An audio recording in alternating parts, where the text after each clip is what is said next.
was hired to save the ocean. I uncovered a 15M crime instead.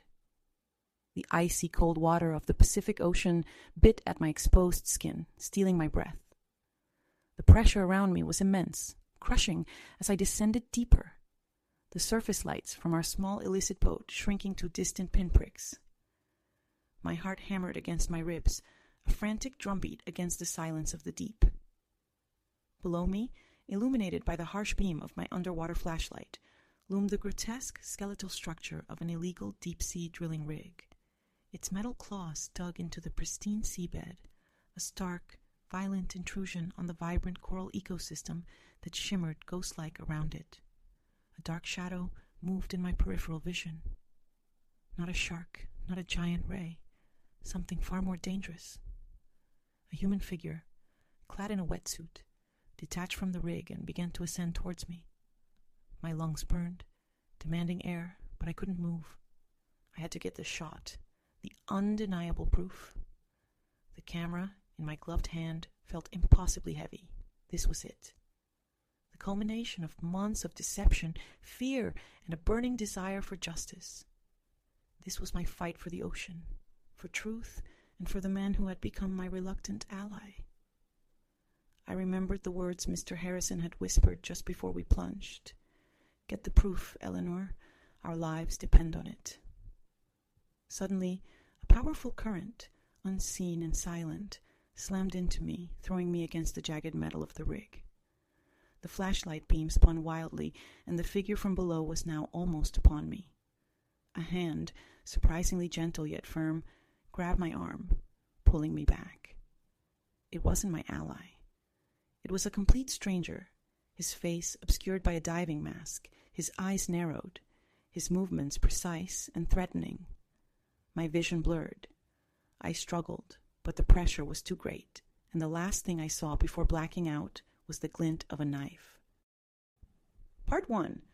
The Lure of the Perfect Job. The Australian sun was a generous, golden embrace, a stark contrast to the perpetually grey skies of my native Boston. 2 months ago, I, Eleanor L. Vance, a freshly minted environmental lawyer, had stepped off the plane in Sydney, feeling like I was shedding an old skin. The scent of eucalyptus and salt air was intoxicating, a promise of a new beginning. I'd traded the brick-and-mortar predictability of New England for the wild, vibrant energy of the Southern Hemisphere. My new office, located in a sleek glass-and-steel skyscraper overlooking the iconic Sydney Harbour, felt less like a workplace and more like a sanctuary. This wasn't just any law firm. It was Oceanic Guardians, a beacon of hope for marine conservation. We represented a vast, pristine marine sanctuary, fighting tooth and nail against a powerful corporation, Aqua Deep Industries, which sought to extract rare earth minerals from its depths. This was my dream job. A chance to use my legal prowess for something genuinely good, to protect the planet's most fragile ecosystems. My mentor was Mr. Harrison, a man whose reputation preceded him. He was a legend in environmental law, a silver-haired, charismatic figure with eyes that held the wisdom of countless battles fought and won. His office, filled with rare books and maps of the world's oceans, always smelled faintly of old paper and sea salt. He had a way of speaking that made you feel like you were part of something grand, something truly important. "Eleanor," he'd said on my first day, his gaze steady and inspiring, "you are here to make a difference. Never forget that." His words fueled my idealism, painting a picture of a morally unblemished firm dedicated to justice. Life in Sydney was a whirlwind of new experiences. I'd found a cozy apartment in Surrey Hills, spent weekends exploring Bondi Beach, and reveled in the vibrant art scene. Everything felt perfect. Too perfect, perhaps. One Tuesday afternoon, while compiling research for a crucial brief, I stumbled upon something odd on my office computer. Deep within a seemingly innocuous project folder, buried several layers down, was a hidden directory. It was labeled with a string of numbers and letters, but one of the subfolders inside had a distinct name: Project Chimera. Within it, I saw several encrypted files and a single, unencrypted text document. Curiosity gnawed at me. I opened the text file. It contained only a date, one that struck me as profoundly out of place. 2/3/07/1985. It wasn't anyone's birthday in the office, nor did it correspond to any case date. It felt personal and deeply unsettling. I tried to open the encrypted files, but they were locked tight, demanding a password I didn't possess. A cold knot formed in my stomach. Why would these files be here, hidden, in a firm dedicated to transparency and environmental ethics? My heart began to pound with a sense of unease. I immediately thought of Mr. Harrison. He was the one person I trusted completely. He would know what this was. He would explain it. I grabbed my laptop, the screen still displaying the cryptic folders, and rushed to his office. His door was slightly ajar, a soft jazz tune drifting from within. "Mr. Harrison?" I called, pushing the door open. He looked up from his desk, his expression initially warm, but then it hardened as his eyes fell on my laptop screen. A flicker of something I couldn't quite identify. Annoyance? Fear? Crossed his face. "Eleanor," he said, his voice clipped. "What is this?" I quickly explained my discovery, my words tumbling out in a rush. I found this hidden folder, Project Chimera, with encrypted files and this strange date. I thought it might be important, or maybe a mistake. I held out the laptop, expecting his usual calm, understanding demeanor, but he didn't even glance at the screen. He waved his hand dismissively. "That's nothing, Eleanor. Just old test data. Forget about it. You're too focused on minor details. We have important work to do." His tone was sharper than I'd ever heard it, almost dismissive. It felt like a slap. Confused and a little hurt, I retreated to my office, his words echoing in my ears. Old test data? It didn't feel like old test data. It felt like a secret. I sat back down at my desk, still feeling the sting of his abruptness. When I opened my laptop again, the screen blinked. I stared in disbelief. The Project Chimera folder was gone. Part 2, the broken code. My stomach dropped to my knees. The folder was gone. My mind raced, replaying every detail of the last 10 minutes. I had closed my laptop after talking to Mr. Harrison, then reopened it. The Project Chimera folder was no longer there. It hadn't been an accident. I hadn't deleted it myself. He had.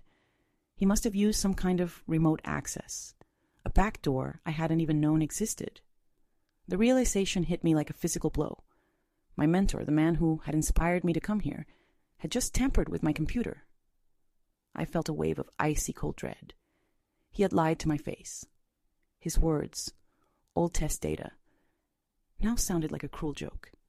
My perfect job, my new life in Australia, the firm that was supposed to protect the oceans. It was all a lie, a carefully constructed illusion designed to hide something monstrous. Shaking, I closed the laptop. I couldn't trust my office network anymore. I grabbed my phone, a sense of urgency pulsing through me. I needed to get that data back. I needed a second pair of eyes. Someone I could trust completely. Someone who was miles away from this gilded prison. I called my old college friend Leo, a brilliant hacker who now worked in cybersecurity in San Francisco. "Hey, El, what's up? I thought you were busy saving the whales," he said cheerfully. I took a deep breath, my voice low and urgent. "Leo, I'm in trouble. I need your help. Can you access my laptop remotely and find a folder that was just deleted? It was encrypted, and it's called Project Chimera." His jovial tone disappeared instantly. "Deleted? Ellen, who deleted it?" "I don't know," I lied, unable to bring myself to say his name.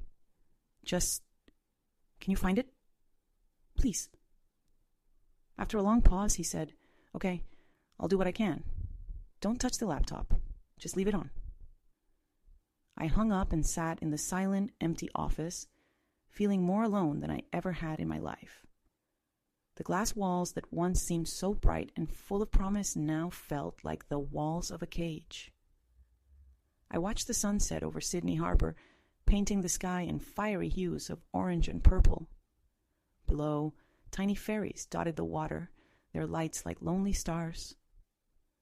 I knew now that I was just a pawn in a game I didn't understand. The next morning, an email appeared in my inbox from Leo. It contained a single massive file and a short, cryptic message. I got it. You won't believe what's inside. Be careful. They knew I was here. I felt a new surge of fear. They knew? They were watching me. I opened the file with a newfound sense of dread. It wasn't just a handful of documents. It was a vast, sprawling network of contracts, invoices, and memos. I started reading. My hands trembled as I scrolled through the pages, the terrible truth unfolding with every line. The firm wasn't protecting the marine sanctuary. It was a front. The corporation, Aquadeep Industries, had bribed politicians and environmental watchdogs for years, and my firm's supposed legal defense was a sham, designed to delay legal action long enough for them to begin illegal mining operations. The legal fees were in fact payments for services rendered. The Project Chimera wasn't a project at all. It was a financial ledger of the illicit transfers, a meticulous record of every single bribe and every illegal transaction. But the worst discovery, the one that shattered my world completely, was the name signed at the bottom of every contract, the name approving every fraudulent transfer. Mr. Harrison. The elegant, precise signature of the man I had looked up to, the man who had told me I was here to make a difference, was a signature of betrayal. I felt a cold rage building inside me, a silent, burning fire. He had used me. My entire purpose, my idealism, my hope for a better world, it had all been a tool for his own selfish gain. I had to confront him. I couldn't just sit here and let him get away with it. My hands clenched into fists, the cold, smooth metal of the USB drive digging into my palm. I got up, my movements deliberate, and walked to his office. The door was slightly ajar, just as it had been yesterday. The soft strains of classical music, not jazz, drifted out. I pushed the door open. He was sitting at his desk, and his gaze, which met mine, was not surprised. It was knowing. "Eleanor," he said, his voice calm, "I was expecting you." Part 3, The Dangerous Game. His words hung in the air, a calm, heavy certainty that contradicted the churning chaos inside me. My hand, still holding my laptop, trembled slightly. The rage that had driven me here was now replaced by a chilling confusion. "You were expecting me?" I repeated, my voice barely a whisper. "Did you delete the folder, Mr. Harrison? Did you lie to me?" He didn't answer immediately. He simply gestured to the chair opposite his desk. "Please, Eleanor, sit down. There's so much you don't understand." I remained standing, my feet rooted to the thick carpet. "I understand enough. I know what Project Chimera is. I know what you've been doing with Aquadeep. I know you're not what you pretend to be." He leaned back, his eyes searching mine. He took a long, steady breath, and for the first time, I noticed the exhaustion etched around them. "You're right. I'm not who you think I am," he began, his voice dropping to a low, conspiratorial tone. "But I'm not who you think I am for a different reason. I am not a traitor, Eleanor. I am a double agent." My mind reeled. The idea was so preposterous it almost made me laugh. A double agent? What kind of game are you playing? His gaze hardened, and he leaned forward, his elbows on the polished wood of his desk. "This isn't a game. It's my life. It's my family's life. Carl Caldwell, the CEO of Aquadeep. He's the one you should fear. He has a past connection to me, something he's been holding over my head for years. He's been threatening my family. He uses that leverage to force me to work for him, to act as a mole in this very firm."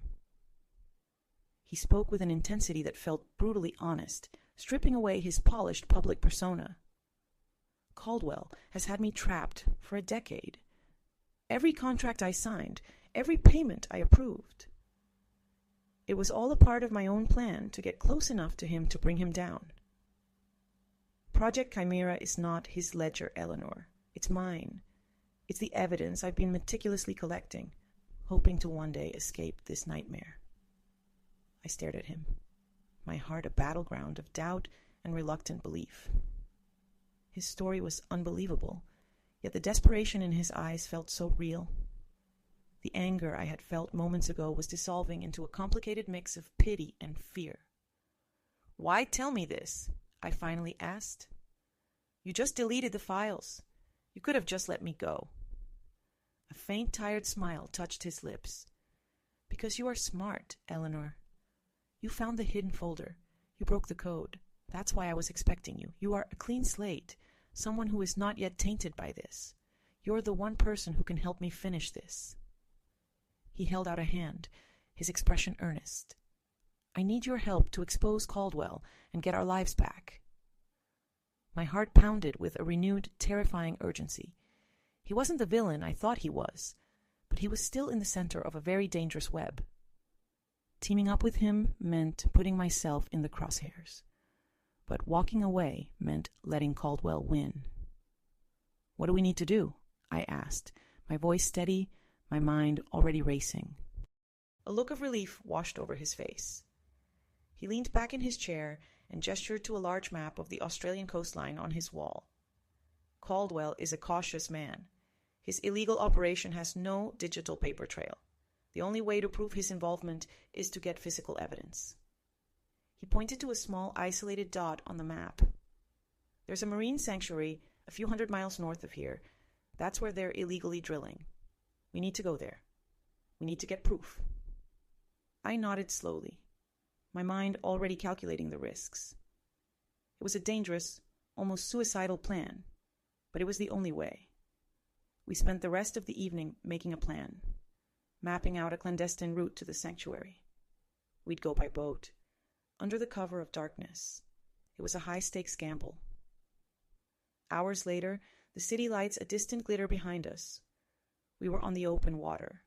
The small boat cut through the dark waves, and the vast, empty ocean stretched out before us. I looked back at the receding lights of the city, thinking of the life I had left behind.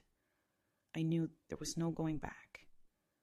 As I turned my gaze back to the dark water ahead, a sudden blinding light from a larger boat flashed in the distance behind us. We weren't alone. Part 4, Diving into Danger. The sudden brilliant light from the boat behind us sliced through the darkness, an undeniable beacon of pursuit. My heart pounded a frantic rhythm against my ribs. "They're here," I said, the words a raw whisper. Mr. Harrison's face, illuminated by the boat's navigation lights, was a mask of cold fury and resignation. "Caldwell," he murmured, his gaze fixed on the approaching vessel. "He knew. He's been tracking me." He gunned the engine, and our small boat surged forward, kicking up a rooster tail of white foam. But it was no use. The other boat, larger and faster, was closing the distance with terrifying speed. We were like a mouse trapped in a spotlight. I looked at the vast black ocean around us, the cold spray soaking my face, and knew we were at a dead end. We couldn't outrun them.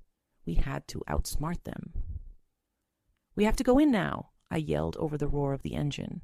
"We'll dive for the evidence, and we'll lose them in the reef." He didn't hesitate. He brought the boat to a shuddering halt, and we quickly donned our diving gear. The powerful searchlight from the other boat was now blindingly close, its beam sweeping across the waves, searching for us. With a shared silent nod, we plunged into the black water. The cold was an immediate shock, a bone-deep chill that stole the air from my lungs.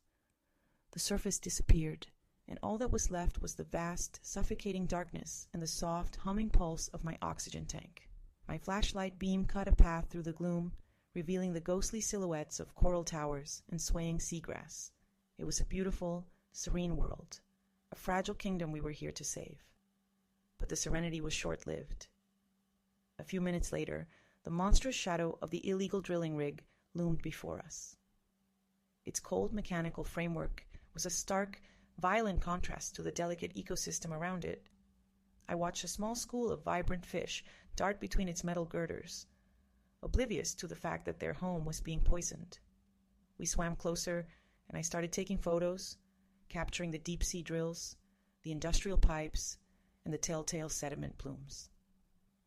My camera's flash was a silent explosion of light in the darkness, each image a step closer to justice.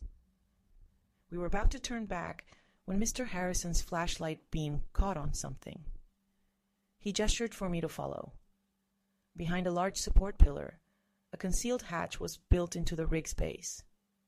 It was almost invisible, designed to blend in with the environment. I exchanged a look with him, and a new, terrible suspicion dawned on me.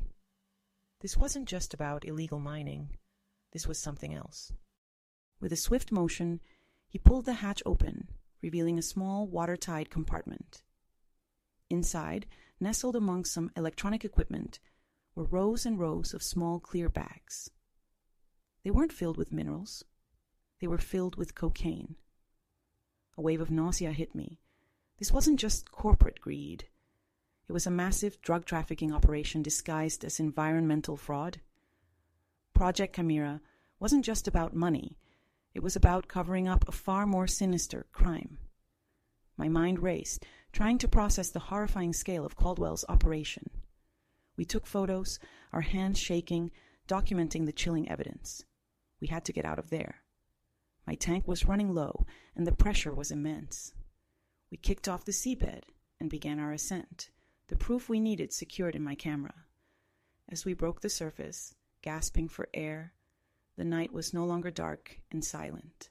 The powerful lights of the other boat were right on top of us. There was no escape.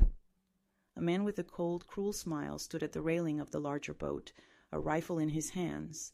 It wasn't Carl Caldwell. It was my old friend, Leo. Part 5, Open Sea and Freedom. The man standing at the railing with a rifle wasn't Carl Caldwell. He was my old friend, Leo. The cold, cruel smile on his face was a mask I had never seen, and it was more terrifying than any weapon. He looked down at me, his eyes devoid of any warmth, a stark contrast to the friend I had trusted for years. "Well, well, Eleanor," he said, his voice carrying clearly over the gentle lapping of the waves. "I was wondering when you would show up. Mr. Caldwell was right about you. You're predictable." My mind raced, trying to put the pieces together. Leo wasn't just my friend. He was the one who had sent the files, the one who had supposedly hacked my laptop to retrieve the deleted data. "Leo, what are you doing?" I stammered, my voice thick with disbelief. "Why?" "Why?" He laughed, a short, bitter sound. "Because he promised me a better life. A life I could never get hacking for scraps. He gave me a seat at the table. He gave me a future." He gestured to the boat we had just submerged from. "Now, give me the camera, Eleanor, the one with the pictures of his precious cargo." The world tilted. My trusted friend, the one I had called for help, was the final piece of the trap. He was the reason Caldwell knew we were coming. He had been a mole, not for me, but against me. I felt a surge of betrayal so potent it overshadowed my fear. Mr. Harrison, seeing the look on my face, squeezed my arm. He looked at Leo, his expression a mix of weary recognition and disgust. "You sold us out, Leo," he said, his voice flat. "I sold out a failing idealism for a profitable reality, Mr. Harrison." Leo sneered. "Now, give me the camera. We don't have to make this difficult." Just as Leo raised the rifle, a brilliant, powerful light cut through the night, not from behind us, but from the left. A large, high-speed vessel with blinking blue and red lights was heading straight for Leo's boat. The logo of the Australian Federal Police was emblazoned on its side. Leo's head snapped towards the approaching boat, a look of shocked disbelief on his face. "What?" he stammered. "This wasn't part of the deal." "No, it wasn't." A calm voice boomed from the police vessel's loudspeaker. "Australian Federal Police! Everyone on the boat, stand down! We have you surrounded!" The moment of shock was all we needed. Mr. Harrison pulled out his phone, a small satellite device, and held it up. Eleanor and I figured out you were watching us, Leo, he said, a faint, triumphant smile on his face. This phone has been live streaming to the AFP for the last 15 minutes. We wanted Caldwell's men to see us get the evidence before they ambushed us. We made sure they saw the proof of the cocaine.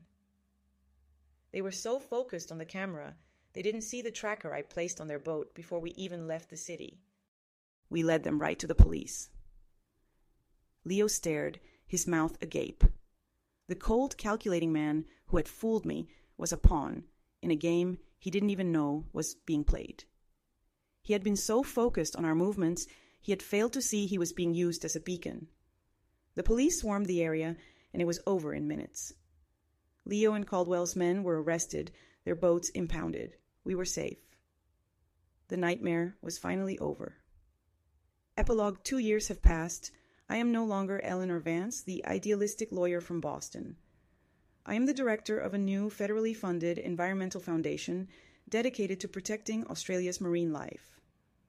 Mr. Harrison, his name cleared, works alongside me, no longer a captive in his gilded cage, but a free man fighting for a cause he truly believes in.